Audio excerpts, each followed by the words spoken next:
Hello folks, this is Aftermath and welcome to the Secret Level Podcast, the 1 millionth podcast on the internet that talks about gaming. Please welcome my co-host, Chris.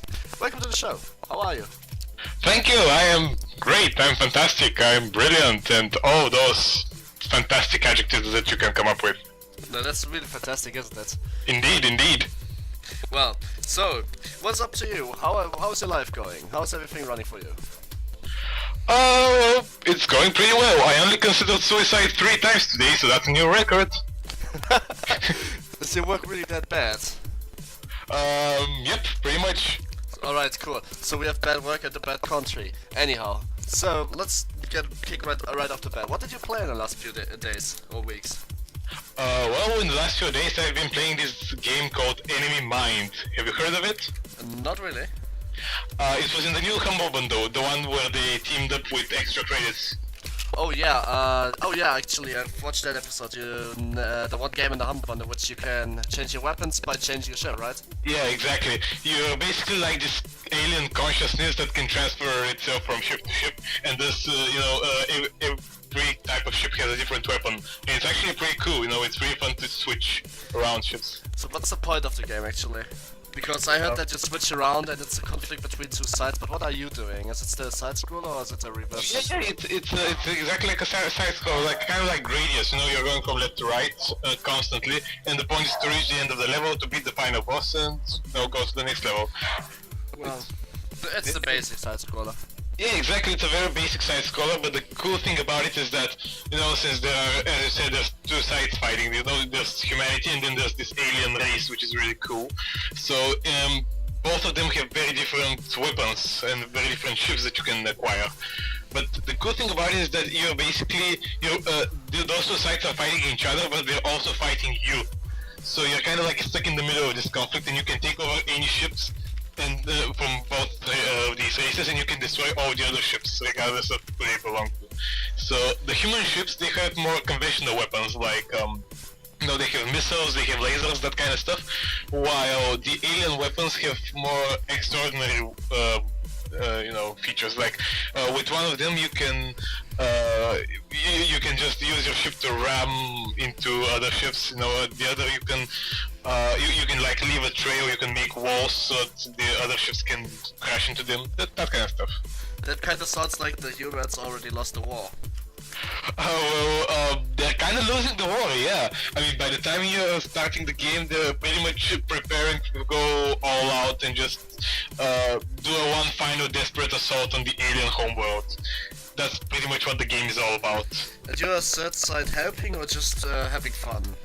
No, you're basically, you're not quite, as I said, you're not quite aligned with either of these races. You're just in there, and basically everybody is attacking you, everybody is trying to kill you.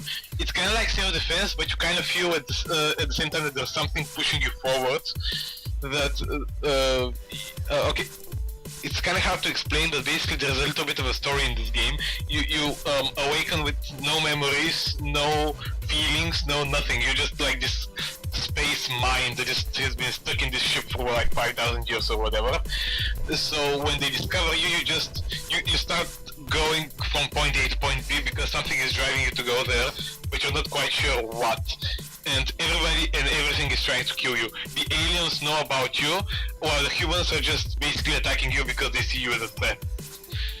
So, that's basically where the combat is coming from. It's basically you're trying to get to your destination even though you don't know what it is or where it is, and everything is trying to kill you. So it's the kind of when you're there game.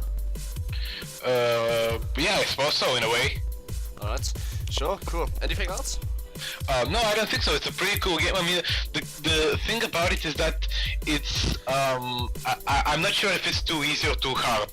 It's kind of hard to explain, but basically, the core gameplay of it is it's pretty much about as hard as any other side-scrolling shooter. But the thing is, you have pretty much infinite lives. So you can restart every section as many times as possible. It's not like a game like Toho where you have like three lives and 3 continues and that's about it. If you die, you just go back to the very beginning of the game. You can attempt any section of the game, like every level has 10 sections, 10 waves, and you can attempt any wave as many times as possible. Even if you run out of lives, you just gotta continue, and you continue from that very same wave. So, that's why I can't really decide if it's too easy or too hard, because the core gameplay is hard, but you can attempt it as many times as you want. Well, alright. That basically means it's really easy, actually. Because you can't lose. Well, basically, yeah. Well, let's, I guess, fight for the it's blah, the word you use for people who are really not that good. Intimidated. Oh, fuck that shit. Intimidated? Exactly! Okay, but not sure that's exactly the word you're looking for. I think the word you're looking Well, for if you really suck fucking hard, then chances are you'll not make it through any level, and it's just gonna take ages because you suck so hard you'll die all the time. But, if you are a little bit alright with the game, then it should be kind of easy for you. Even if it's actually kind of hard, because you have infinitive life, but if you're just too bad, you just never see the end of the stage. Yeah, exactly. Once you really master the switching mechanic where you send your consciousness into another ship, once you master that, the game becomes a little bit easier, but around the midway point of the game and onward, it actually, there's like too many ships there, and even if you switch consciousness, chances are you're going to get blown up in like 5 seconds anyway. So, it actually gets pretty challenging. Huh, well, that makes it true. Yeah. So, Norex, what did you play? Oh, except the obvious Dota and League of Legends, which is something I really got fucking big into in the last few days, because, I don't know, the climb was just real. But the thing is, I also did play a lot of Xenonauts and Xcom Enemy Within. With the mod well set, I played the Long War mod. So, basically I spent the first majority of the time of the first week, including the nights where my girlfriend wanted to sleep and I just wasn't tired, playing Xenonauts on Impossible and Iron Man. And, well, basically Iron Man and Impossible means the game is fucking hard, and you can't really save. You get auto-saved what's before a mission starts, what's during a mission, and what's after a mission. It's every, I believe, 7 in-game days it auto-saves. And that's it. You can't save other than that. So no save scumming, even if the game is fairly vulnerable to save scumming, because it simply just reloads every shot if you don't put Iron Man on. Like, you see 55% chance to hit, so you can reload till the enemy dies because you have a sniper and you can one-shot. And it would work, but not on this mod. So, and impossible means that you can't see how much damage you do. That means you can't just assume you did good damage or bad damage, you just have to hope the enemy dies. Also, possible means that the escalation of the alien invasion, basically it's also about surviving an alien invasion, it's just escalating really quick. Like, it starts off harder than every other game mode. The first alien type is completely skipped, there's no recruit alien on the planet. You already need a bigger fleet than 2 aircrafts to bring down the first UFOs. And they ramp up so hard, like, it's not even funny. You'll always be at a disadvantage. There's no way, unless it's a very end game, where you will catch up in technology. And you just really need to hope that first you know how to play the game, and secondly, your soldiers don't die. Because if they die and they are elite soldiers, you'll miss them. You'll miss them a lot. And so I happened to play the game through after, I believe, 100 hours. Yeah, it was something about 100 hours. It took me a week. And yeah, I played 100 hours in 1 week. That's fairly normal for me, actually, at the moment, because I have no job or shit like that. So, the thing is, the last operation is called Operation Endgame, and what it does is it's a fairly strict corridor. It's only a corridor, and at the end there's the Hyper Creator alien, and you have to kill him, and then you get out. And after a while you get swarmed with so-called Reapers. So, Reapers one-shot you, and when they one-shot the soldier instantly turns into a Reaper himself, and it's an endless span. So you get 5 Reapers each turn at the start of the after 5 turns, and ideally fail the mission there. And Operation Endgame is the mission that if you fail it, the game is over, no matter how good you play. Oh shit. Yeah, so I had 2 soldiers left over, one had 5 HP and one had 7 HP, I had no ammunition left, I had no grenades left. And what I did was, I figured out that even if it's a stable release, there's still one bug. So Reapers cannot actually hit hover tanks if you lift the hover tanks on the second level, because with jetpacks and hovers, you can lift to the second level. So Reapers can't hit hover tanks, but if a hover tank levitates to level 2 and then you place it in the last door, they can't get through either. So they can't hit the hover tank, and they can't get through to the last door. So I was able to snipe out the High Creator and get 2 soldiers out with barely HP and gravely wounded statues before the game mission was over. And then I self-destructed the tank, and the mission was over. And there was about, I believe, 144 Reapers. And it was really fucking close, and I finished the game. Oh, nice. Yeah, on a difficulty which calls himself impossible. But the thing is, it's not that impossible, because Xenonauts has the weird problem that you'll catch up in tech eventually, and it's really hard to lose the game. Because you can only lose the game if you lose all your bases, which is hard because there is barely invade. And secondly, if 4 out of 8 continents resign from the council, which is also really hard because in order to get them resigned, you need to ignore panic attacks, bombings, and panic bombings. And even if you just take them and then instantly abort the mission, they count as made. They just count as failed, and you get some less fundings, but they will not resign. So it's really hard to actually lose the game.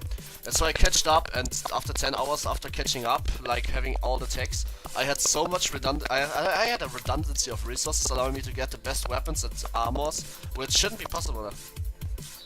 The original XCOM had what you call decay. Basically, if you get too much alien materials, they start decaying after a while.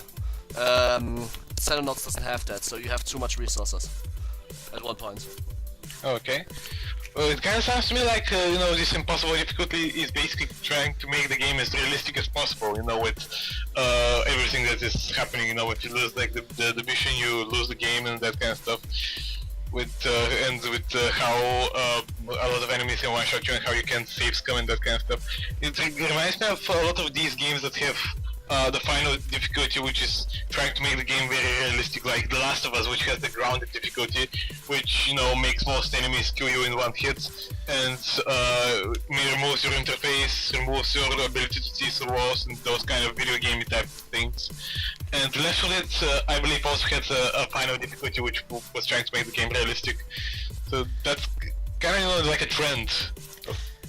Well, Xenonauts is half a year old by now. So it's in its essence, it's a one-to-one XCOM clone. The only thing that it doesn't have is psionic powers, because they took them out saying they were too overpowered, and to be fair, they were. I played the original XCOM, and psionic powers ruined the game. Like, you can take 8 psionic soldiers on the last mission and wreck them with a black hole. Like, you can summon black holes on the last mission. It's so insane how strong psionic soldiers get.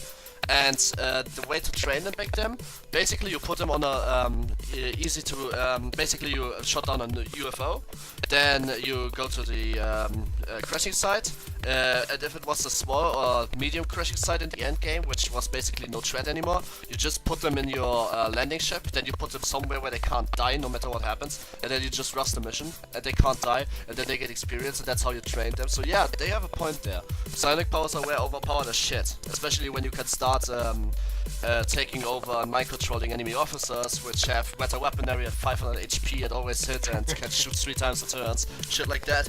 Yeah, that was OP. And saying the game is realistic, well, I think that Xenonauts compared to like XCOM, even the new XCOM, has the problem that it doesn't really feel reactive. Like, you can build your base and you can get science labs and you can get new scientists, but the problem with that is that the scientists scale up. Like, if you have 45 scientists, every technology will be done in 5 days. So 45 scientists is not a lot. Like, it costs you what, 250,000 a month, which is not anything. It's like, I don't know, a tenth of what you get at the early game already. And the way that game works is, as better you are, as more money the people put into you. So if you just shoot down UFOs all the time and then bomb the crashing sites, after a while you get 5 to 6 million per continent instead of just 200,000. So in the early game you can already pay that easily. It's not as reactive. Like, you don't react to an alien invasion. You steal technology and then get better than them very quickly. Just on Impossible not, because on Impossible the escalation just scales up too hard and you can't, you cannot actually win the panic attacks. And panic attacks, if you can't win them, then the aliens get resources. Basically, in the background it counts up numbers, basically. And if the numbers reach a certain point, then the escalation happens. And panic attack gives the most points, and you can't really stop that. The first panic attack is not possible and impossible, no matter how far you advanced, because the Reapers will Reapers will fuck you up, and the first panic attack on impossible already has them. You must one-shot them, because they can move across the map as soon as they see your soldiers, and one-shotting them without plasma weapon is not gonna happen. I see. And that's actually why I do still prefer the original XCOM, open XCOM, and even the new XCOM, because it's just, I don't know, it feels harder, it really feels. I felt that Xenonauts and its assets was pretty easy. But, it was hard at first, because it wasn't as obvious as the old XCOM, what was cover, what wasn't cover, and how the cover system works, but after I got the hang of that, it was poor easy, yeah. Pretty piss poor easy. That makes no tech progression makes no sense. Like, that's my biggest critique. Fuck tech progression in that game. Like, it makes no sense. Why do you unlock hover tanks before you unlock plasma weapons? Why do you unlock high-speed lightning interceptors before you unlock fusion-powered dropships? It makes no sense. I have no idea what you're talking about. Like, okay, look, you can unlock this, the fighter to shoot on UFOs, you need no airplanes, and you can unlock this airplane which is called the Corsair. The Corsair is basically a lightning speed airplane which can travel the world in 45 seconds and uses a transmission engine which makes it break the speed of light. So you unlock that, and it's armored as fuck. You unlock that before you unlock a bigger dropship. And you unlock pulse weapons, like pulsar weapons, before you unlock a body armor to counter set pulsar weapons. Why do you do that? I don't understand. Like, I don't know, you unlock the weirdest shit at the weirdest times. Like, for example, you don't unlock any rockets till the very end stages when you already have granite throwers, which are so far beyond the technologies of the rockets you just unlocked that you don't even use them.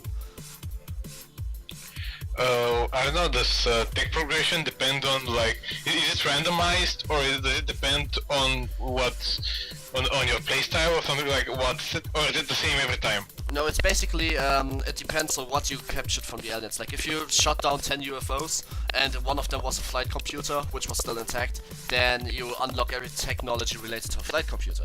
So the thing is, because the game itself has always the same linear running, it just escalates quicker on high difficulties, you will unlock the same researches in the same moment. So this research tree itself isn't really randomized. The thing is just, if you kill the first alien, he drops a plasma rifle. So one would assume you would be able to research said plasma rifle. Now you do, but so much later in the game, the first thing you develop with said plasma rifle is nothing but a plasma fusion engine and a plasma body armor. And then, like 10 years later, you research the plasma rifle, and you couldn't research that before because you hadn't dropped the ammunition for it. It makes no sense. Oh, I see. I mean, you have the weapon right there. How hard could it be to reproduce that? Wait a second, 10 years later, so how long does the game span exactly? It starts 1979, and my impossible playthrough ended 1995.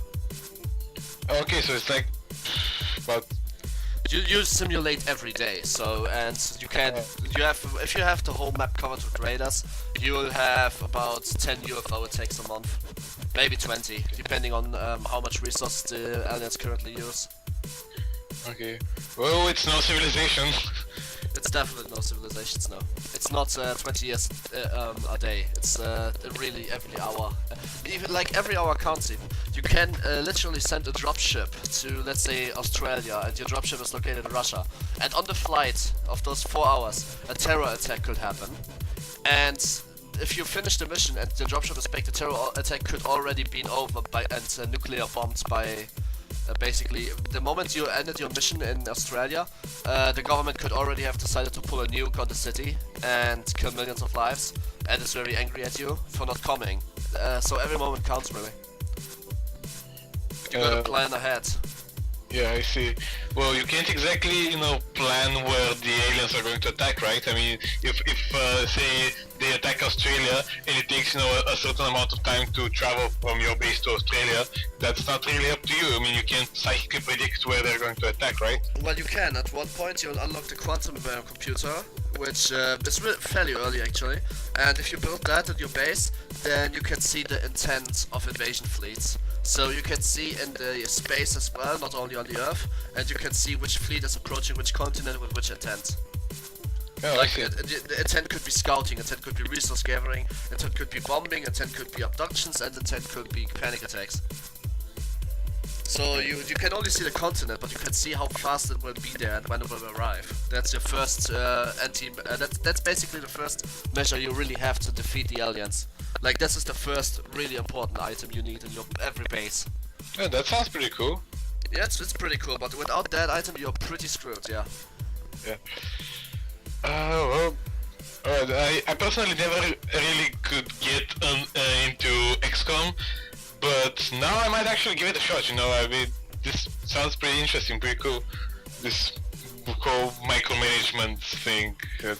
Oh, you gotta micromanage a lot. You actually have to micromanage which soldiers you gotta hire. They have 7 different stats, and you gotta micromanage them in the fight. Like, you don't want your soldiers to die, obviously. Every time they do something in game, even if it's just shooting and missing by 10 kilometers to the different side, they still get experience points, which is really important.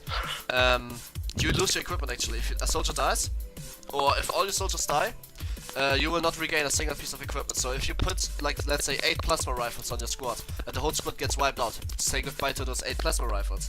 And while I said there's resource redundancy, do not believe that this resource redundancy will happen anytime soon. It will happen really late in the game. Yeah, okay. Isn't there like a difficulty level where death isn't permanent, or is death, or is it always permanent? If a soldier dies, it has a small chance of surviving at the end of the mission. It's 50% if the soldier only dies with 1 hit point more than he has. So if, let's say, you have 50 hit points and you get 51 damage, then you have a 50% chance of basically having a soldier survive at the end. However, with every hit point they take overkill damage, chances are they're not gonna make through. So no. And you gotta understand that's kind of realistic. I mean, it's 79 and your soldiers getting shot with plasma rifles, that's hurts. Yeah, it makes sense. Wait, so if this game takes place in 1979, then when does the other game take place? Like the prequel, XCOM Declassified? XCOM Declassified is a shit game, just pointing that out.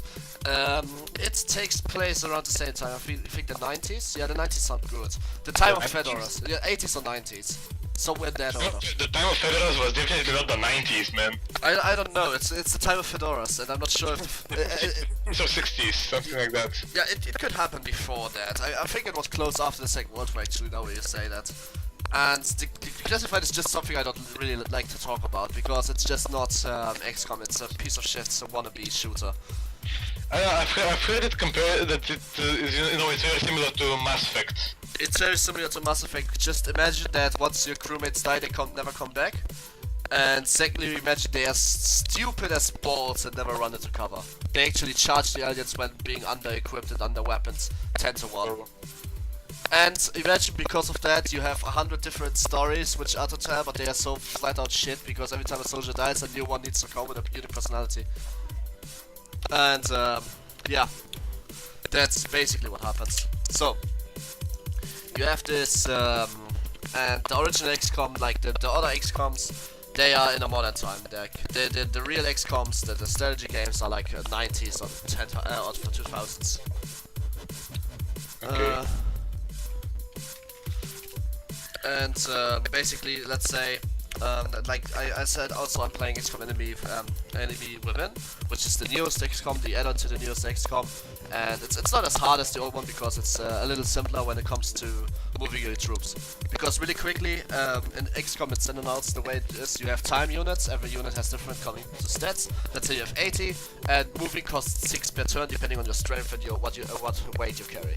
So you have 80, you move like say 27. Then you need to shoot 21, or if it's an aim shot, 36, etc. And enemy XCOM Within, they get rid of that, and they just have 2 movements.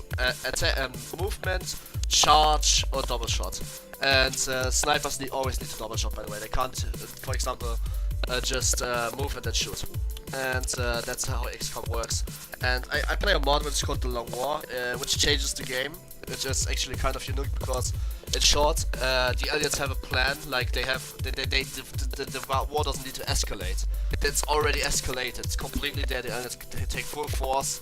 And the way that works is basically you work around them. You dodge the big UFOs you can't beat. You dodge the invasion troops you cannot take on. And you take out the small fries and steal technology from them. Basically, you hide as a resistance group, and then you work slowly from there. Which would make the game impossible if they wouldn't have changed the fact that in order to lose, every council member needs to resign.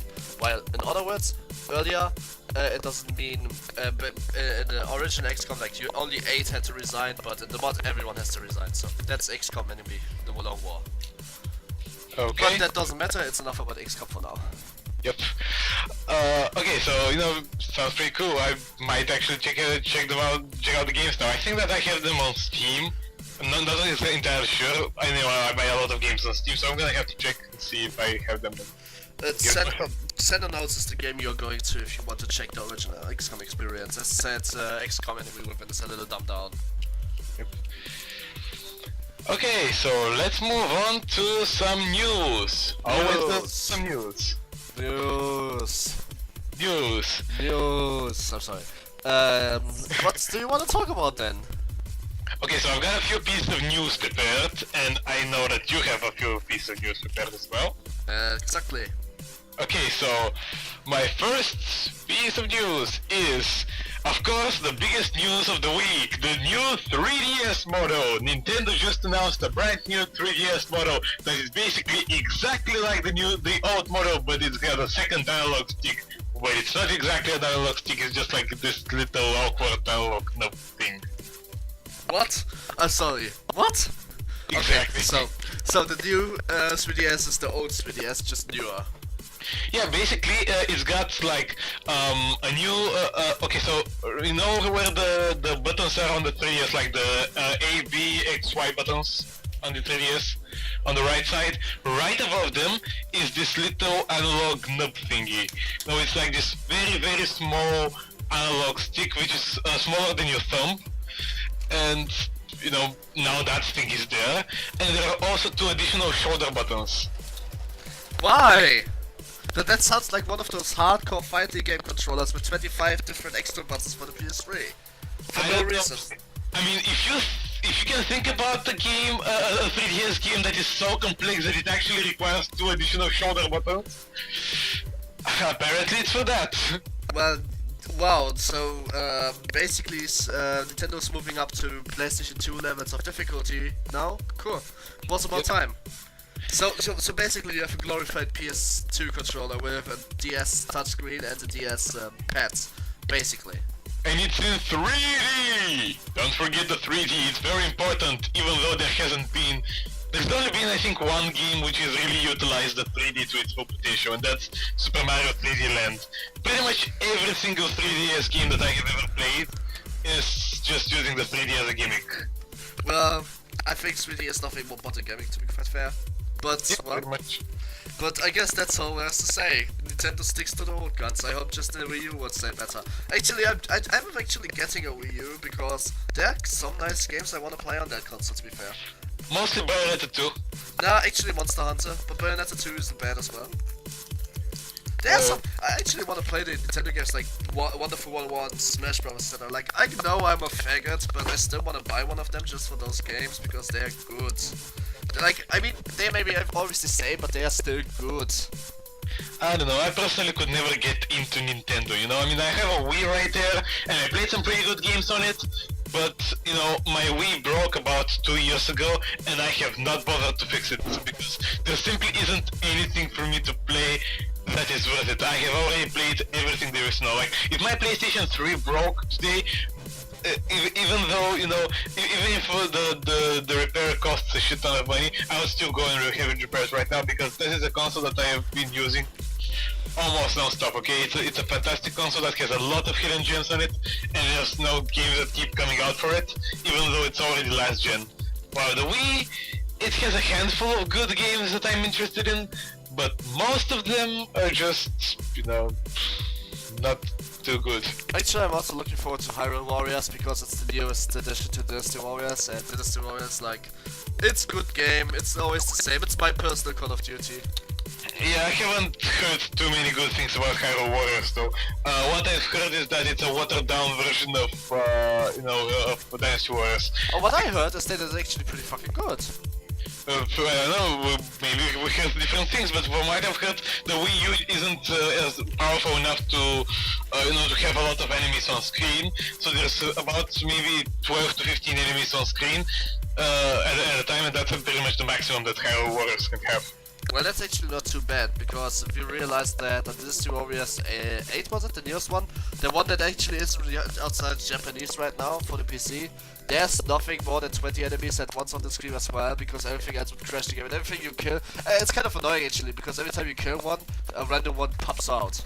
And it's most likely strike you in the back. It's really fucking annoying. It's the same problem that I read that Hyrule Warriors has. Like, you clear the enemies and then another 12 spawn right behind you and then kill you. That's exactly what I read about Hyrule Warriors. And meanwhile, on my Dynasty Warriors Next for Vita, I got like 30-40 enemies on screen at one time. Actually, like, what? Did Vita handle that? Yeah, apparently so. I mean, the graphics are not very good. The graphics are pretty much PlayStation 2 level. But it's a Vita, what do you expect? Yeah, Do you expect PS3 level of graphics? Actually, yeah, I do. Have you seen Uncharted on Vita? Oh, well... It looks amazing, man. Like, Gravity Rush. That's another game that looks really, really good. Vita is basically... It's very, very close to PlayStation 3 in terms of graphical power. But the Dynasty Warriors game in particular is basically sacrificing that power for, for the ability to have a lot of enemies on screen. And it works, and it really pays off. It's great. Well, apparently so. Well, anyway, I still am indifferent about the Vita, so let's do this turn-wise. Let me bring up a piece of news and then back to you, okay? Okay. So, alright, so everyone knows EVE Online. Like, nobody else have actually played except a few people, but everybody knows it.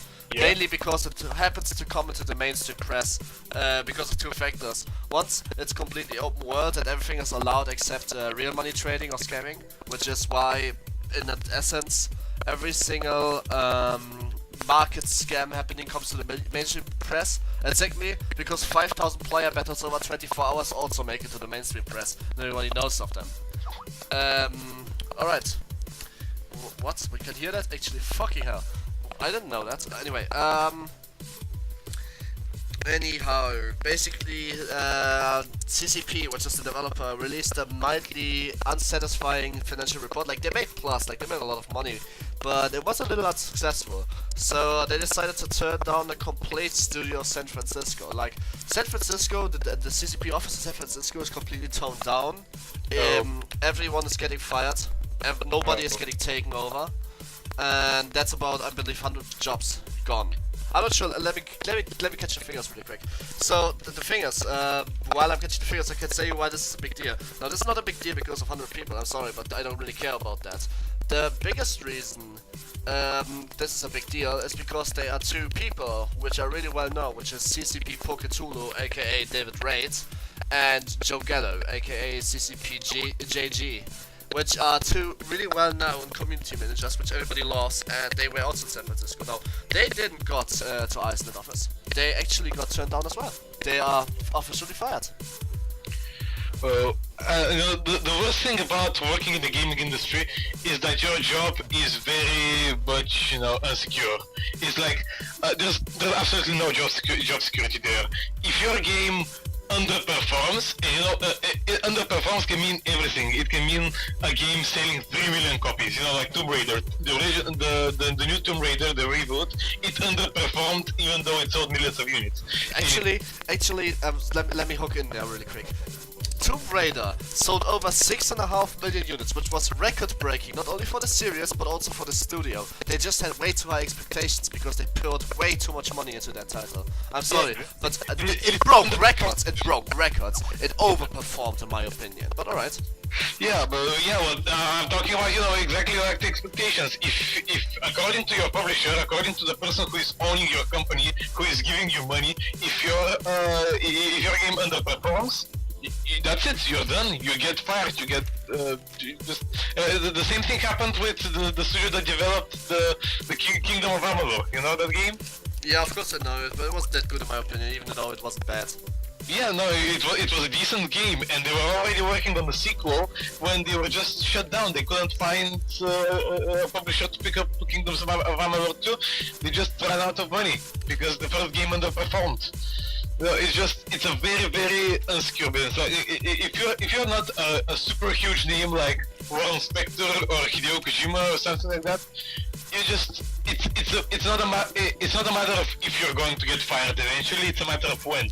What? No, that's just how it is. No, no matter what your job is, if you're a graphical designer or a game designer or a programmer or whatever, sooner or later you're going to get fired from your studio, and you're going to have to go find another one. That's just the sad reality of the world that we live in, because no, video gaming is the world's largest entertainment industry. It costs a lot more to make a game, but a game can also earn a lot more than a movie. That is true. Well, the reason for that is because games are more interactive, and that's a huge audience than a movie, because to be quite fair, nobody at my old school, remember I dropped off, cared about Guardian of fucking Galaxy. But it's a great movie, we both know that. So nobody cared about that, but everyone wanted to get Call of Duty anyway, so you have that. Yeah, I mean, there's also the fact that despite the fact that the general audience that is watching movies is larger than the general audience of games, I mean, there's still people who think about it this way, there's still people who don't really want to play any games of any kind, but there isn't anybody who doesn't like watching movies. If they don't want to play games, give them fuckers a Wii. They will not regret that. It's not expensive and they will have fun no matter how casual they are. Yeah, but there's still people who have this weird preconception that gaming just isn't for them.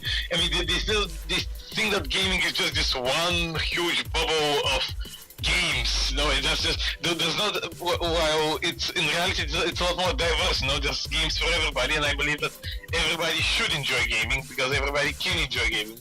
If that makes any sense. But there's still people who are unwilling to leave their comfort zone and try out a game.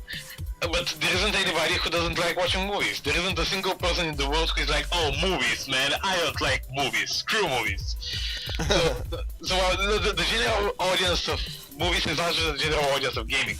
However, a game which costs $60 is, it costs a lot more than a movie ticket which costs like $10, right? Well, you can get more from that though. If you pay $10 for 2 hours of entertainment, which is pretty much what you pay in Germany for Guardians of the Galaxy, and you pay $45 for Call of Duty, then chances are with Call of Duty you'll have more fun over more hours. But you have more frustration, but also more fun. Not saying Call of Duty is a good game. It's a good game. I just don't like it. Yeah, absolutely. But the thing is, if 3 million people pay $10 to go see the Guardians of the Galaxy movie, that's great. But if 3 million people pay $60 for the next Call of Duty game, no, that's even better. Because they're paying like 6 times more. So which is why, on average, the gaming industry tends to bring in more money than the movie industry, simply because the price of entry is higher. Alright then. No, so yeah, but also the cost of production is also higher. Just as I said, it got so to make something that is completely interactive, which is and not everybody is willing to pay that $60 price tag. So whenever a studio is pouring like $200 million into a game, and not enough people are willing to to buy a copy of the game and make that $200 million into $600 million, the game has underperformed. It has. And thus the team that has developed it, well, more likely than not, it will get downsized or shut down completely. is a sad reality of the industry that we live in.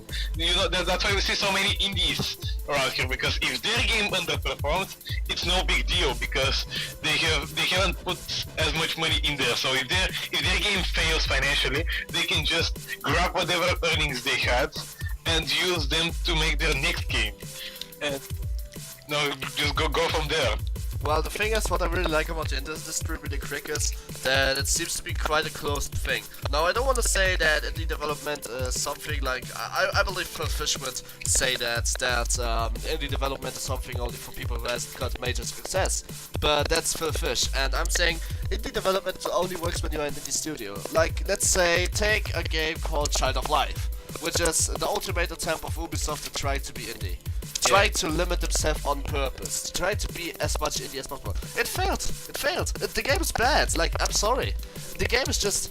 I wouldn't say that I'm it's sorry. bad, but it didn't fail nearly as much as Ubisoft hoped. Same as Valiant Hearts. Yeah, like, okay, look, the thing is, the game is itself not bad, but it tries so hard to be indie. It's like, I don't know, it's. Let me quote Yahtzee here, who made a review of Child of Light. He says, you can imagine Ubisoft like this, I'm a really indie developer now, check out how hipster I am, And he's kinda right with that. Like, Ubisoft tried way too hard to be indie, but I think the same resources to a real indie studio would have pulled the game off better. I don't know. I think Child of Light was a very good experiment because it doesn't have the budget of major titles, but it's also got a lower price point at when it's eventually released. Basically, Ubisoft can take chances with that kind of approach because a game like Valiant Hearts, which is this very story-driven and very stylistic game about World War I, it would have never been made if it wasn't on an indie budget. It would have never been released as a major AAA title. It's just not. Yeah, exactly. So this smaller indie style approach, it actually has allowed us to see two very unique titles. Because regardless of what you think about Child of Light and Valiant Heart, I think we can both agree that they are very unique games. They are very unique experiences because all the dialogue in Child of Light is in rhyme. How many games can you think of that are doing this? I can't think of any. I mean, there could be one, but I can't think of any. Alright, let me just point out really quick that you're right, the game wouldn't have happened if they wouldn't have cut the budget on purpose. However, there's one thing which I do believe it's really important to understand, that, well, I believe, the reason I said Child of Light would work better if a real indie studio would make it, because AAA studios like Ubisoft, or just big studios in general, have the tendency to try to put everything into a metric, and that's, in its essence, isn't bad. It's called science, and why not? Understanding the theory behind something is the way to succeed at it. But indie isn't really science. Like, they tried to be indie. When I said that, I wasn't saying they tried to make a game that looks like indie. They took the metrics they believe are indie, and indie isn't really a metric. Indie can be everything. Like, indie can be something great, indie can be something stupid, and indie can be Phil Fish. The thing is, indie isn't really a metric, and you can't really say, we make a game with this metrics, it's indie. So that's why, in my opinion, the game screams, I am indie and nothing more. Like, the game isn't indie, but it screams like it would be. I personally think that it's not really about metrics. It's about budget. They're getting a team within Ubisoft. They're giving them this budget, say $200,000, and they're giving them this hardware, which is the Ubisoft framework, the software, and they're gonna make a game. Yeah, but you still give AAA developers $200,000. They're still trying to make the most out of those $200,000. That's why. I mean, okay, they are good at making the best out of it, but that's why it feels so much indie without being indie directly. You get what I'm saying, right? It's not like I don't know if what I'm saying is making sense to you, but you get what I'm trying to say, right? No, not really. I mean, I don't think that a game shouldn't. I mean, basically what you're saying is, if Ubisoft is making a game, it should always beat AAA because because they're a big studio and they can afford it. No, that's because I mean, they look. How can I say? Look, do you know the founder of IKEA? Yeah. He lives in an apartment which is barely smaller than mine. Which he lives, he eats every day at the IKEA restaurant he resides in. He doesn't have a lot of money. He doesn't want a lot of money. Now he chose to limit him like this, and Ubisoft choose to limit Shadowflight like this. They hit if the game would have been finished, and they would have stepped up and said, "Look, we are Ubisoft, and I know you gave it 200,000, but let's say 50,000 what we can give this game voice acting." I'm pretty sure Ubisoft would have done that, and any developer couldn't have.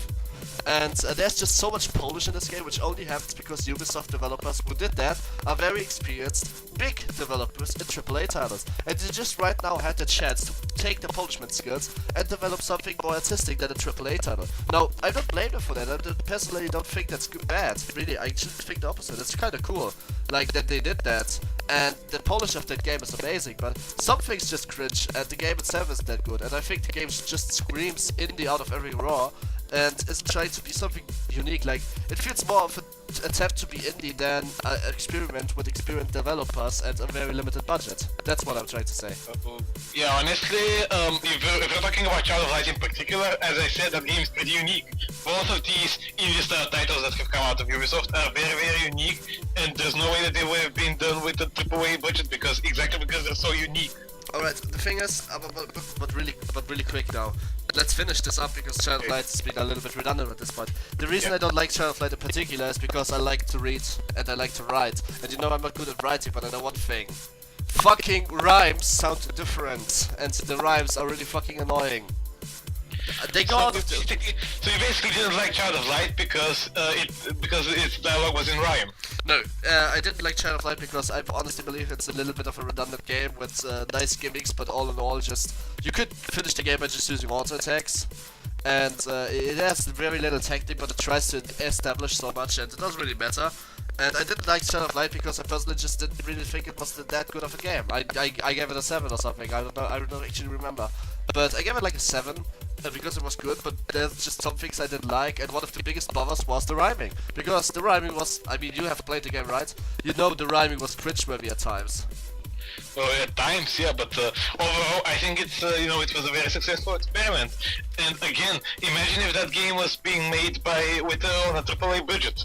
Well, then the game would look different. It would have more guns. Yeah, but the thing is, if it still failed, because this isn't a game that is for everybody, okay? This is a game that has a very, very small niche of people who would enjoy it. And the general public, the general Call of Duty playing public, wouldn't like it. So if a game was made on a big budget and it failed, that would have led to the studio that has developed it being downsized. It probably would have been shut down. Ubisoft don't really shut down their studios, but it would have been downsized. Okay, so yeah. Okay, so should I read my next piece of news that I have prepared? Please go ahead. Sorry for the little exposition of Child of Light, by the way, but it's just, I don't know. I think my opinions are a little bit different on that subject in particular. However, your next piece of news, please. Okay, so my next piece of news is Peggle 2 is being ported to the PlayStation 4. And do you know what that means? Well, you explained me, but I'm gonna pretend I'm a dumb person. No, I don't. Please enlighten me. That the Xbox One has just lost yet another exclusive. So, like every other game which was apparently exclusive. And now Exactly. I don't think that there is a single exclusive yet on this console. I mean, I'm probably wrong, but like, the game lost, the console lost Dead Rising 3, Rise, and I think a few others, which have been ported to the PC or to PlayStation. And now, like, I don't think, are there any exclusive left on this platform? I'm not sure, no. I don't know. Actually, no. Yeah, I mean, because I know that there's a couple of exclusives coming out, like the Halo collection. Those probably aren't going to get ported to anything. That's probably going to remain an exclusive. And there's always Halo 5 that's coming out. But for everything else, I'm not sure. I mean, all the games, even games like Titanfall, Rise of the Tomb Raider, they're still not exclusive to the Xbox One. They're still going to be available on the Xbox 360 as well. As for games that are going to be exclusive on the Xbox One, I can't really think of many. Do you think Sunset Overdrive is going to remain on the Xbox One? Probably not, no. Yeah. Like we live in a time where game development becomes more and more expensive, and I think we also live in a time where, to be fair, I believe that exclusives are becoming outdated, pretty much. Yeah, I honestly believe exclusive becomes outdated. Like exclusive for computer is not the same as like exclusive for console. Just let me differentiate here. Exclusive for computer usually has a reason, but exclusive for console is pretty much getting outdated. I wouldn't say that because PlayStation still has a whole lot of exclusives because. But the biggest games, like the one they know they make the money with, they are leaving the exclusive bracket as well. Look at Metal Gear 5. Look at Metal Gear Rising. They are not exclusive no more. And I guess that's understandable. The biggest titles will change because they want to make even more money. Because let's be fucking honest, Metal Gear 5 we know both will cost so much money. I don't think that an exclusiveness on one console will do it any good. Yeah, absolutely. Yeah, I agree. I think that's pretty much the only reason that it is multi-platform, and it's simply because it has cost so much money. That's the reason Ground Zeroes was released as a separate game. It's not because Konami just want to rip off gamers by giving them a 5-minute long game or whatever. No, it's simply because the game is costing so much that they're looking for any ways to alleviate that cost. Well, I would have used a Kickstarter and handed out Ground Zero as a Kickstarter. But that's just what I would have done. But I'm not Hideo Kojima, and Hideo Kojima did promise that the Metal Gear 5 is going to be amazing, and there's first gameplay footage, and it looks pretty good, so. Yeah, I mean, I'm pretty sure that Metal Gear Solid 5 when it comes out is going to be one of the best games of all time. Well, it's Hideo Kojima, man. It's Hideo Kojima. He knows what he's doing. He doesn't want to kill his series, even though you'd like to say that. Yeah, exactly. Also, there was one more thing, talking about Hideo Kojima. That guy is a fucking genius when he gets signed for fucking Silent Hill. Yeah, oh my god, there was... There's gonna be devil monkeys with devil doos and devil playboys in the basement all over the place. Probably, yeah. Dude, I was at work when I read the announcement that him and Hideo and Guillermo del Toro were going to make the new Silent Hill. And I was just like, no, everybody here is working, we're making databases and stuff. And I just stand up and I'm like, yes! And everybody is just looking at me with just like weird look in their eyes, which is well, obvious. Like, nobody there is a gamer. Nobody there would understand what I was so excited about. So I was just like, sit down quietly. Like just keep working. I'm like, oh yeah, I just saw something that I'm really excited about. But it's like, this is probably the only gaming announcement in the last 5 or 10 years that has made me jump out of my seat and shout yes in public. No, it's like, it's brilliant, absolutely brilliant. That is true. That is very true. Indeed. Is there anything more to the exclusive? So basically my opinion is that big exclusive get outdated. Like, okay, maybe indeed exclusives still work, but I believe that AAA exclusives start to get outdated because they just cost too much to afford the whole exclusive. Yeah, but the thing is, if the exclusive is being developed internally with, like the Microsoft is making Halo and Fable, and Sony is making, like The Last of Us and Uncharted and a whole bunch of other games like Infamous and Killzone, then it makes sense that it's an exclusive because it's the company that has paid for it. So Sony has paid for Infamous Second Son to be made, or for The Last of Us to be made. So there's absolutely no way in hell that it's going to be ported to other platforms. There's no point. It's Sony that paid for them. So why would The Last of Us be ported to the Xbox One? It just makes no sense. In those cases, currently there's a program for indie developers to pitch their games to Sony, and then Sony can pay for them. Sony can publish those indie games in return for console exclusivity on the PlayStation 3, PlayStation 4, and PlayStation Vita. Pretty much half of the games that are currently available on PlayStation 4 are exclusive to PlayStation, Yeah, but when we say half the games, there's only like 20 games out yet, which is pure PS4, that is. Like, there's PS3 games, but only 20 pure PS4 games. Yeah, there's about, 50-60 games available on PlayStation 4 right now, something like that. That's kind of sad if you remember that once the Super Nintendo came out, it took a month to get out 300 games for it. Yeah, but remember the PlayStation 3, remember how many games it had, like 1 year after being launched? It wasn't a lot. I mean, like, after 1 year, like, it came out in 2007, I think? Or 2006, no, it came out in 2006. By 2007, the biggest game it had was like Africa or something. You know, it was the biggest game just didn't start coming out until 2008 with Metal Gear Solid 4. That is true. So you know, I think the PlayStation 4 is doing just fine. It's got The Last of Us Remastered, it's got Killzone Shadowfall, it's got Infamous Second Son, it's gonna have Uncharted 4 very very soon. So exclusives wise, I think it's doing pretty well. This far. Well, alright, maybe Xbox exclusive gets outdated. How about that statement? Yeah, okay, that sounds pretty fair. Alright. Unless the unless Microsoft pours a lot of money into starting their own studios and actually making exclusives as opposed to just buying them, Tomb Raider, it's just not going to work. The Xbox isn't going to be the console that you buy for the exclusives, you know? Yeah, that's true. But we should try to slice one more piece of news before we start the show, because it has been nearly an hour already. Okay. Let me bring up something that doesn't take much longer than 5 minutes. Okay. Alright, so Blizzard just announced, or at least the head game designer of Hearthstone just announced that, I can't quote this because it's German, but basically, he is saying that with the first success of the first solo campaign, The Curse of the Xeramas, they are very confident, and I bought that too so I can understand that, they are very confident that they will be able to put up more content like this in the future. It's just gonna take a while. However, they also plan to still be around in the market in 10 years.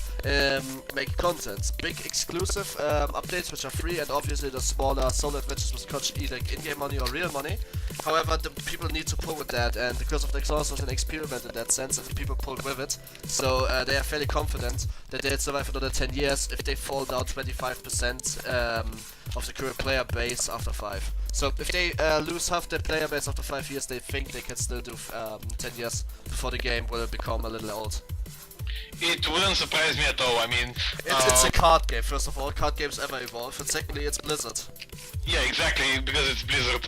You know, I mean, look at World of Warcraft, look at Hearthstone. Both of these titles are bringing them a whole lot of money, so I don't think they're going away anytime soon.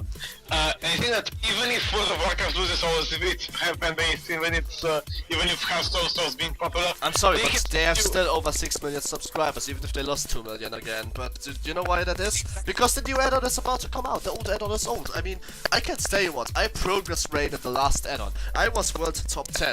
Do you know how long that is? The last raid. You know when the progress started for the last raid in the US add-on, in the late add-on? A year. I progress rated a year ago for the last raid. Now it's a year. How the fuck do you expect to keep 8 million players till then? New add-on is coming. 2 million players will come back. Easy. It's always like that. You can't understand. You can. No, what I'm trying to say is that even if they don't lose everything, they still have a whole lot of properties that they can cash in on. They can still release Warcraft 4 as an RTS, and that's still going to sell like, you know, it's going to sell for at least 10-20 million copies easily, because that's pretty much the game everybody's been waiting for. They can still release, you know, the expansions for. I think that the third expansion for StarCraft 2 still hasn't been released, right? They can still release expansions for Diablo. They can release Diablo 4.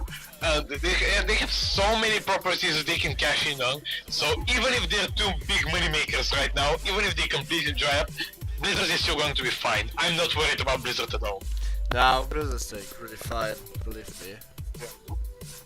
Exactly. And Hearthstone's doing well. So in short, basically that means they want to stick Hearthstone for about 10 years, which is cool. So, but they're gonna pick up the pace a little, because they took them 4 to 5 months to release 30 new cards, and the biggest player, like the one who's keeping it going, the 3 big players who are keeping it going on their YouTube channels are Trump, Total Biscuit, and somebody else. Total Biscuit said that he lost the game, but he's getting a little bored because there's a lack of cards. Now, new cards arrived, and his videos suddenly spiked up, and so there's a lot of new gimmick stuff because he lost his gimmick stuff. Blizzard already announced there will be a big expansion coming somewhere in the next year. Big expansion meaning more than 30 cards.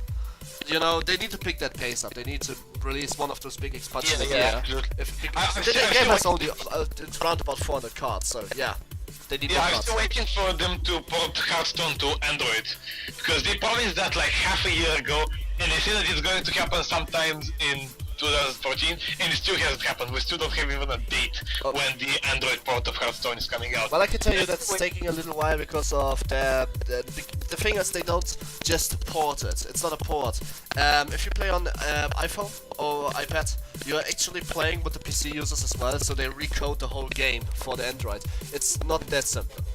It takes a while.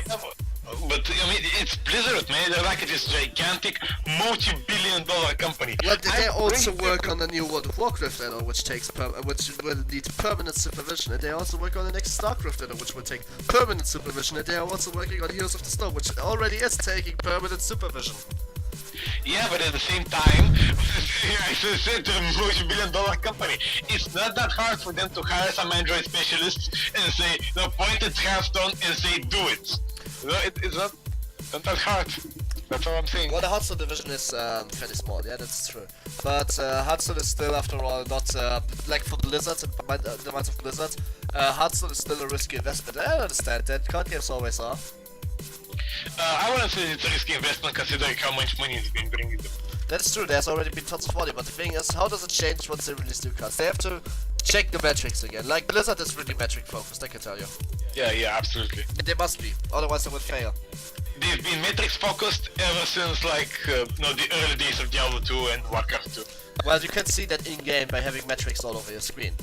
Exactly. Basically, what Blizzard has been doing is like taking a certain formula that is very hard to get into for an average fan, and making it easy to understand for an average fan. Like, look at Diablo. Diablo is basically a roguelike which was taken and repackaged and specifically created so that it could appeal to the average user. Warcraft is an RTS that has been taken, repackaged, and so that it can appeal to the average user. World of Warcraft, MMORPG. Oh yeah, I totally remember everyone complaining nowadays that World of Warcraft was hard. Bitches, don't you remember that World of Warcraft was the casual MMO back then? Exactly my point. That's basically what Blizzard has always been doing. It's like, ever since they became this huge PC company, ever since they stopped making Super Nintendo games and that kind of stuff, they've been doing this exact same thing, and they've been going at it like for 15 years now. Yeah, alright, so yeah, they make casual content. By the way, the new World of Warcraft add-on, like not the one that's coming, but the one I played, the one that's already out, it's soon the old one. That was one, the Mists of Pandaria, this one. Yeah. That was actually pretty hard, actually. And everyone who says that was easy, that can go suck my dick because you never finished any heroics. Yeah, probably. I mean, that raised the level cap again, right? Yeah, it's 90, now it's 100. The next add-on is 100. Yeah, with the trainer? Yeah, with one of the trainers it's becoming 100. So, it would make sense to stop there, but I'm pretty sure they won't stop there because 6 million subscribers. Yeah, absolutely. They're not going to stop. They're going to release expansions until the game just dies. Well, that's gonna take a while because if you think about it, that's a game called Heroes of New Earth, which is basically a Dota clone and a League of Legends clone. It's a clone of both games, and it was really good because it costed money, but it was Dota in a new engine. Everybody loved it, but then Dota 2 came along. Everyone is expecting that game to die. It's never going to die. It still has 20,000 players. It's not growing. It's not growing. But those 20,000 players, you know, they were back then 7 years ago. They're still there. They're going to stick around forever. The game's not going to die anytime soon. Like that's the thing. Even Savage, like the very first Savage game, which is so hard and it never really attracted a big audience, still has 100 players. That game is 15 years old. And you know what? Those 100 players they play since 15 years. They won't quit. The game will never die. Yeah, absolutely. I mean, Dota 2 and Team Fortress 2 are basically, the two money makers for Valve in the same way that Hearthstone CS:GO. and World of Warcraft for Blizzard. CS:GO actually got larger than Team Fortress now. Like, okay. CS:GO isn't as with CS:GO is also having a community market. You're right. Team Fortress is going to make more money because of the community market. But what I'm talking about is that at one point CS:GO will actually make as much money as them. They have so much money makers. Like every community market game with items in game, like just customizable items. You know what? Every single Steam game is a money maker for them because they take a percentage from each game that is sold on Steam. I think they take 30%. Okay, let's do this really quick because I'm gonna make you one thing understand. Those free-to-play games, yes? Did you know they have the fairest free-to-play model in the world? Like, there's literally nothing wrong with those games. You cannot pay to win it anyway, it's not gonna happen. Yeah. That's because Valve, like, even League of Legends is in its essence a pay-to-win concept, just pointing that out. Because you can maybe not buy power, but you gotta decide between whether or not you buy power, like runes with in-game currency, and champions with in-game currency. And that's where the pay-to-win starts, because they permanently nerf the strongest champions so other heroes become stronger. And that's the way of doing things. So you buy the newest champions with in-game currency, then you buy power, then you realize you don't have any in-game currency and all the powerful champs just have been nerfed. So Dota doesn't do that because they don't need to. The game is completely free to play, you have everything unlocked, there's no way to get power. Everything you can get is customizable items. And now it's even better because in-game you can actually get those customizable items for free if you just play. And there's... Yeah, it's kind of like Team Fortress 2 with the hats, you know, those hats don't give you anything, but they look cool and you can buy them with or you can get them for free by just playing and having a little bit of luck. Yeah, so this is the first free-to-play model there is. There's no way to stand up against Valve, and you know why? Because they can fucking afford it. And I tell you what, because of that, they actually kind of, maybe they wanted, maybe they didn't actually expect it to happen, but they made an industry happen. They made a trading industry. I know people getting $5,000 a month by trading hats and keys for Dota and Team Fortress. They made an industry happen, and they take, I believe, 5% off that. 10%. 10%, yeah. Happens. Yeah. 10 fucking percent. My friends, if there's 100 people getting a living with that per game, then that's 10% of reliable income every month. $500 that go directly into Valve's pocket, even though they haven't done anything. Yeah, for that they made an industry happen. They made a market. They fairly made a real market just by having absolutely no limitation of what a free user can do. Exactly, yeah. And this is why Valve is going is the strongest free-to-play provider there is. And every time Valve announces a new free-to-play game coming from themselves, even if it's something completely unknown, I will trust them. I would trust them. Valve, have Valve ever made a bad game? Valve, well, Dota 2 and CSGO, basically. A bad game? Bad game, yeah, Counter-Strike Condition Zero. No, they didn't make that, man. They didn't, Valve didn't make that. Oh, alright, then never mind. I don't remember a single bad game they ever did. Okay, yeah, same here. I mean, just there's these publishers like Blizzard or like Valve, which are basically, you know, they've never made a bad game, so you know you can basically trust them. They've built that up. And then there's publishers like EA, who have, you know, they're kind of hit or miss. Sometimes they publish good games, sometimes they publish bad games. So, you know, with them it's a lot harder to trust them when they promise that the new thing is going to be very revolutionary and extraordinary, blah blah blah. But after the thing, it's very easy to trust them, you know? Well, you know, the thing is, Valve has a good hand for making unintentional hits. For example, Portal. Yeah. It was nothing but a gimmick game and suddenly it became a hit. Oh, absolutely, yeah. They have a head for that. They usually do that accidentally. They don't really try to do that on purpose. They just include gimmicks in their games and suddenly it becomes a great hit. Well, the same thing can be said about Goat Simulator, right? Oh, come on, Goat Simulator. Like, please, let's talk about Goat fucking Simulator. Come on, It's a YouTube game. It's only big because of YouTubers playing it, because it's fun to watch, because of how much bugs there is. That's exactly what I'm trying to tell you. But it's not fun to play. The prototype was created at the game jam, and nobody expected it to become a hit. I mean, I've read this article on Gamma Sutra about how the game was actually created, and the first pitch about the game, the very you know what the pitch is, when, you know, the game designer comes up in front of everybody else in the studio and he's explaining them why the game is going to be good, how it's going to work and everything. The first pitch of the game was basically a guy talking about how much he loves goats. But that's the first pitch for Goat Simulator, okay? That's, yeah. Right now it's one of the biggest games of 2014. Well, unintentionally. Yeah. It says that it's a good game, that's for sure. Yeah, well, it depends on your definition of good game. I mean, people are having fun with it, so why can't it be a good game? Huh. Well, whatever. It's Goat Simulator. Something to think about, yeah, exactly. When I think about it, fuck that shit. Fair enough. Okay, so do we have time for one more piece of news, or? Well, we are 1 hour and 7 minutes in. Is there something small you have? Something that goes fast? Okay, I got something small and fast. No, wait, that's not what I meant. Okay, so Square Enix has just confirmed that Final Fantasy Type O, or Type 0, I have no idea how it's pronounced, is not coming to Vita, ever. What is Type O? It's the new Final Fantasy game that is not Final Fantasy 15. Okay, so there's basically a little bit of story behind it. Oh, you mean the game that looks like a high school full of people who are basically fighting? No. I'm actually pretty sure this is typo because I just googled it. No. It's basically it's like a war game. It's like this huge battlefields and stuff. It's not really about high school. Okay, really quick, why isn't it coming? Okay, basically, when it was first, I should point out that Typo was a PSP game. It was a PSP exclusive in Japan, and it was supposed to come out on PSP in the US and Europe. There was a localization team which had done about 80% of the translation, but then once the PSP started dying and the Vita came out, the Square Enix basically just said, fuck it, no, we're not going to release it. So they they cancelled the translation, and then a bunch of fans, they started translating it on their own, and they were actually in talks with Square Enix to have, say, hey, you guys are obviously never going to release this game, can we just make this translation for ourselves and release it on the internet? And Square Enix was like, sure, do it, go for it. And so that team of translators, of fan translators, made the full translation, they made the game completely, and like weeks before the game before the translation was released, Square Enix contacted them and said, you know what, we changed our minds, you can't release the translation anymore. Pretty sure I can find it somewhere on the internet. Yeah, of course they released it anyway because fuck Square Enix. Yeah, but the thing about translation is I was active in that scene as well. That was basically my first internet activity.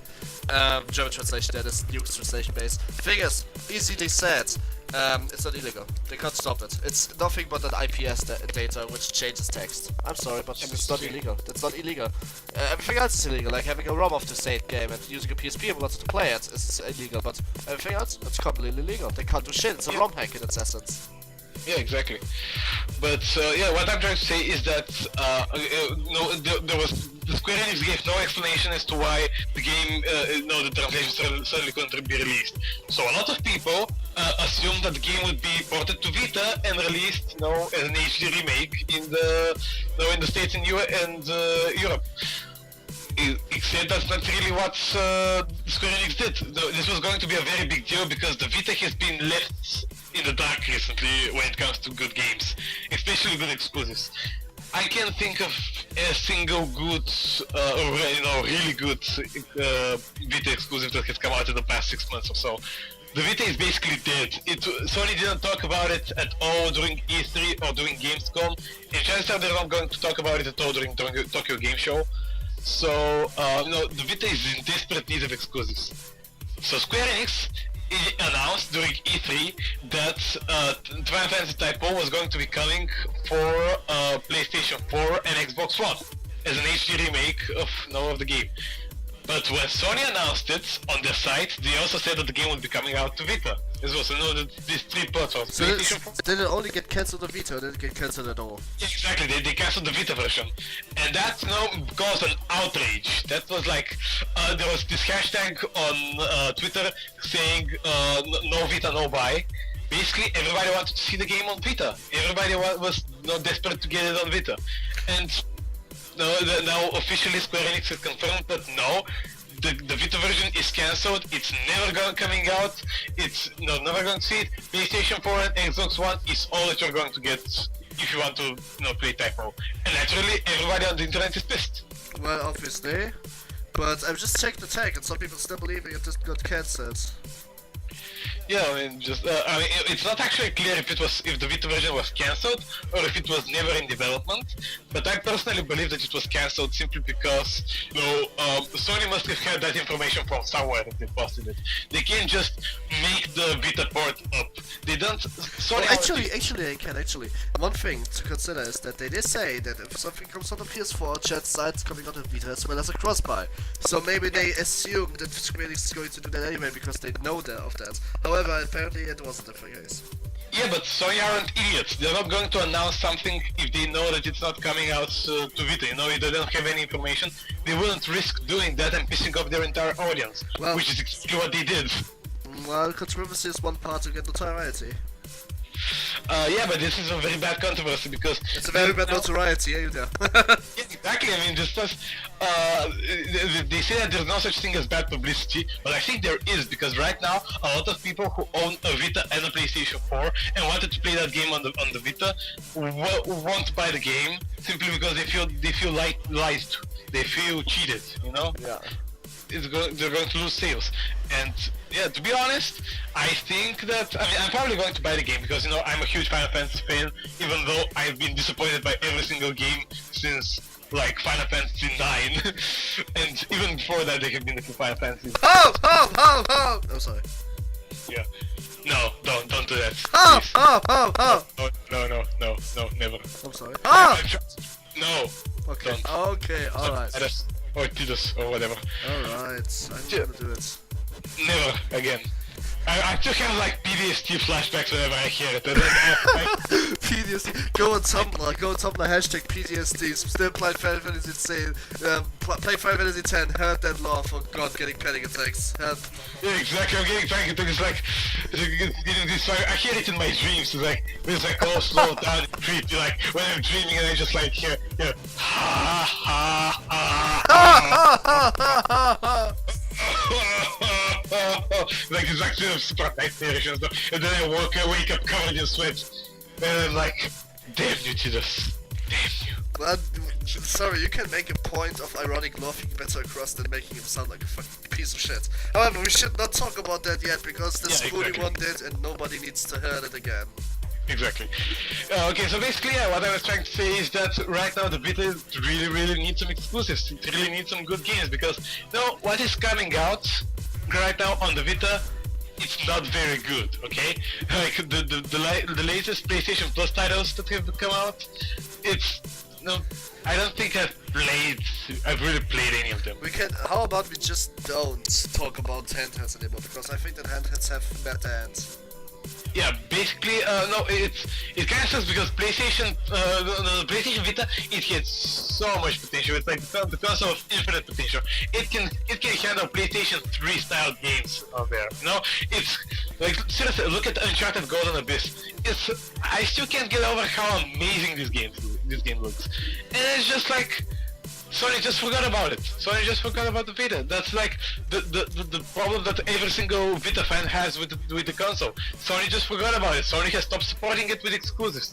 The console is going to die, and that sucks because it's like it's got way more potential than the 3DS, and yet the 3DS sold like 8 times more units. It's like the Vita sold 10 million and the 3DS sold 80 million. Even though the 3DS sucks, the 3DS is a terrible console. But it's got Pokemon on there, it's got Zelda on there, it's got Mario on there, and the Vita has nothing. So that's literally the only reason why the 3DS is outselling the Vita so badly. Because there's nothing. What can I say? It's hard to explain, man. Basically, fuck that shit. I don't like handhelds anyway. You don't like what? I don't really like hand games anyway. Handhelds anyway. Handhelds. I like them. I mean, I can't always bring my laptop with me. It's like I can sit down on the bus, open up my laptop, and play something up there. I mean, technically I can, but I would look like a jackass. I would much rather just pull out my Vita and play Hotline Miami on the bus, right next to the 7-year-old kids sitting next to me. So, but yeah, basically I think that there's a real. I think that handhelds they certainly have a space in the gaming industry, but what currently Nintendo and Sony are doing with them is not the right approach. Huh. So yeah. Huh. Indeed. Well said. Well said. So yeah, that is really the last piece of news that I had prepared. Well, that's I have one more, but the thing is, that's gonna take about an half an hour to discuss because that one's kind of big. So we should take that for another time if it's still news big then. Okay, let's save it for next week. Yes, right, so nobody cares about that. Anyway, it's Scavenge anyway, so we are coming to an end after 1 hour and 20 fucking minutes, but that was a little longer than we expected, so we gotta record a little more. I'm sorry for that, but next week's my turn. Okay, great. Alright, so if you see this video and wonder what we are talking about, basically we are recording game footage of 15 minutes each, so you could drown out or something while listening to our glorious German and Bulgarian voices. Indeed. I should probably point out that I was the person who recorded all of this gameplay, so if you want to say, oh my god, you suck so hard at Blacklight Retribution, just make sure to point the comment at me, Chris, hello. Oh wow. I sucks. Next week we're gonna watch Norix sucks. Well, I'm not going to suck because the problem is that no matter what I play, I'm pretty good at it. Oh well. Well, that's a problem. Anyway, we are fine and we are done now. So have a good day and have a good weekend. I'm not sure when we release this, but till later, alligators and pieces of shits and pieces of. See you later, alligators. Bye bye.